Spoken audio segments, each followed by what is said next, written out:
Hello, friend. I have a story to tell you today. It's the story of my daughter's life.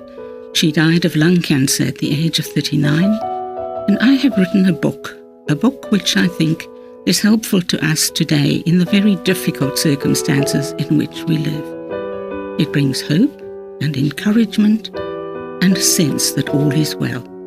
I hope you enjoy it.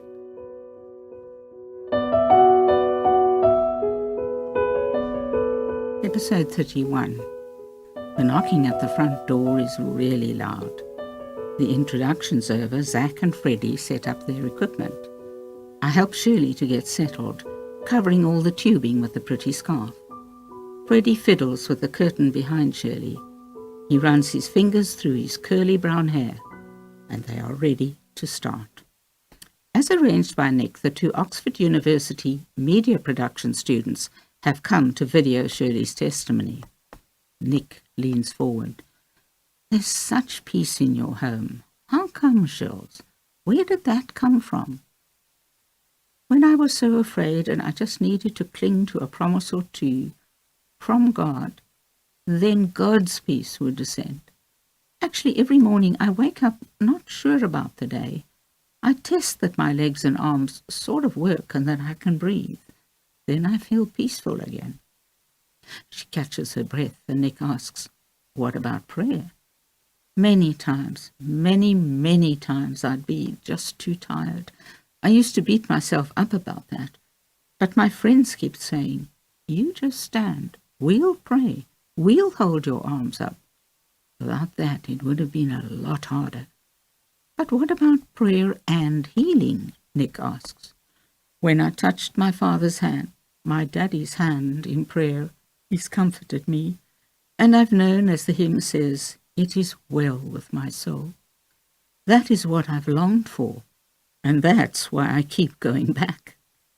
I fully believe God can heal me at any second.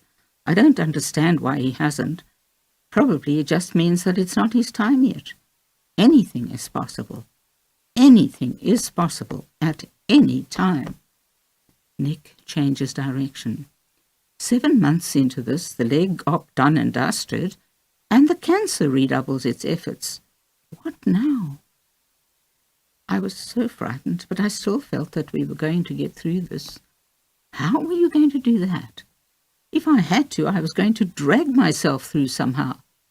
No, I just believed healing would come through God. The real shocker was the PET scan in January. I felt so disappointed and angry. I didn't understand why God was leaving it to the last minute. Where is all this going, God? Am I really going to die? I can't believe that you would take someone like me who just wants to love you and serve you and let me die. You know, what's that all about? What didn't help was I had this terrible sense of lost time, that I hadn't lived my life the way I ideally wanted to. And I was just so longing to do it again and do it right and do it for God.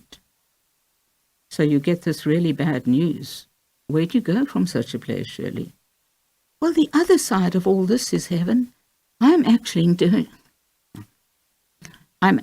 going to a better place, you know. I've really started to think about that more and more. Of course I'm scared. I don't know what it's like. I don't want to say goodbye to all my friends. But I believe that heaven is awesome. No more suffering, no more hardship, no more dying, no more pain. I just can't say enough how grateful I am to God that I get to go there. What an amazing end to a life. Even a life like mine, which you might say had lots of flaws and didn't really come up to standard, I still get to go there. So yeah, in many ways, I'm not afraid of dying. I'm afraid of the process, just being in pain, not being able to breathe. Shirley waves at the camera, asking them to stop. Is it okay that I sound so teary? Freddie and Zach, pretty choked up themselves, reassure her. You mention heaven and how that comforts you, says Nick. That makes it all okay, it really does. Well, she chuckles softly. Not all okay, but it makes it largely okay, if I'm to be perfectly honest. I see it as sort of the ultimate gift, where God has prepared a place for me. Actually, I look forward to it. I look forward to it a lot. Everyone falls silent. Then the camera starts up again and Nick asks, "What's happened to Shirley? Who is she now?" Wherever I looked for love, I couldn't quite find it, and I wasn't quite sure that God loved me. I felt like I'd asked and asked and asked, and the hurt and frustration with all of that just kind of built up and built up to the point where I had a big fight with God.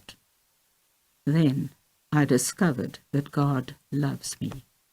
I just find it astounding that God would use something like cancer to show me that. You know, what kind of a God can do something cool out of cancer? I don't believe God sent the cancer, but I believe he's used it to show me how loved I am, through other people, but more so by his reaching out to me, when he has enabled me to hear him and see him and feel his touch. It's been the most incredible journey of discovery. All those years when I thought I was alone, I wasn't. I wasn't. I'll never understand God's ways. God is so much bigger. Do I wish he'd healed me? Of course I do. Do I wish he'd answered that particular prayer? Well, it goes without saying. But at the same time, I trust him. I trust that he knows best. Before, I was convinced I knew best, thank you very much. And now I know that God does. She's pensive for a while, and we are all very still. This journey you have walked with God, where did it start? I've known about God all my life, but it's not been an easy relationship. I've never quite got to the fact that God loves me until now. I think this is the thing about God. I think that he never stops giving opportunities to help you grow and learn and realize, to bring you closer to him. A while later, tomato and cheese sandwich in hand, Nick climbs back onto the end of the couch. You've come to believe God loves you. In what ways does he show this? So many ways. Here's one for a start. At work about 6 weeks before I was diagnosed, there was a new sort of healthcare package, a fantastic package of benefits. Without that, I would have had to sell the house. I honestly don't know how I would have coped. I think the thing which has really underpinned me is my belief that God is trustworthy. So I know that he will never leave me nor forsake me. He will send his angels to take care of me, and on and on and on. In Exodus it says God fights for us. I become increasingly helpless, bedridden, and not really able to do a lot for myself. My helplessness has left me pretty panicky at times. Then the reassurance that God will fight for me, sort it out for me, has just been an incredible weight off. I think it's 2 Corinthians 4:16 that says, though our outer self is being wasted away, our inner self is being renewed day by day. Nick manages a quick text while Shirley takes a break. You hear about accomplished actresses having multiple takes to capture the perfect delivery.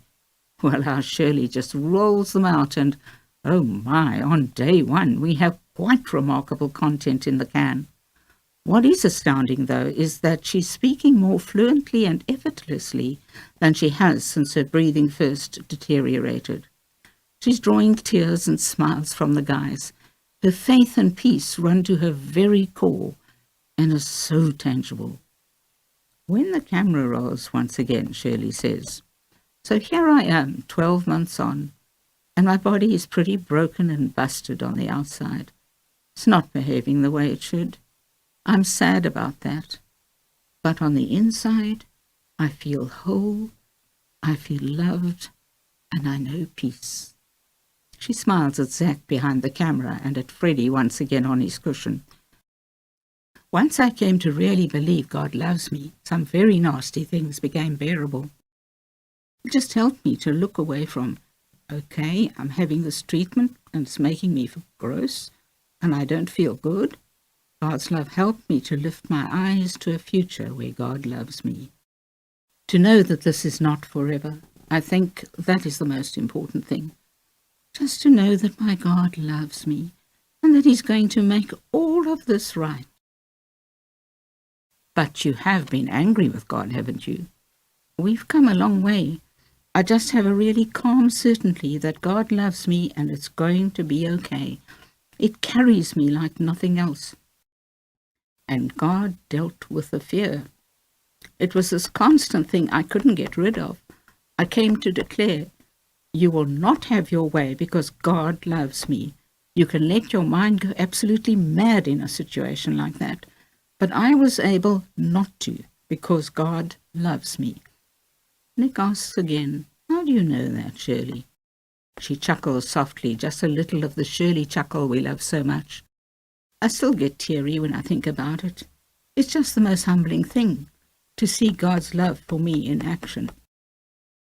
One night in hospital, He woke me from a deep sleep. For ages I felt I needed to wake up.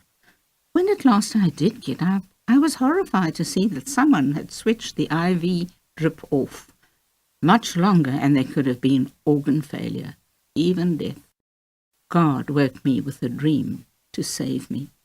He's kept me safe, you know, and let's not joke, I've been pretty sick. I was a pretty ill puppy with all those nasty drugs going into me. The biggest message at every stage has been that God loves me. God loves me. God loves me. So I don't get to spend a lot of time going around in circles. I don't understand why, but I know He loves me. It's just been the foundation of the central truth that has changed my life. Finished at last, Shirley warmly thanks Freddie and Zach. Subdued, all set off for home. Mum, Shirley calls feebly from her bed. Please give me loads of morphine and whatever you can. I've done what I wanted to do, and I just can't suffer anymore.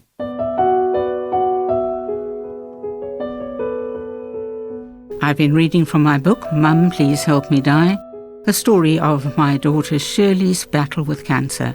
If you'd like to get a copy of the book, please contact me. You can do that at the following email address, thai@mumpleasehelpmedie.co.za. I hope you'll be with me again next week. Goodbye.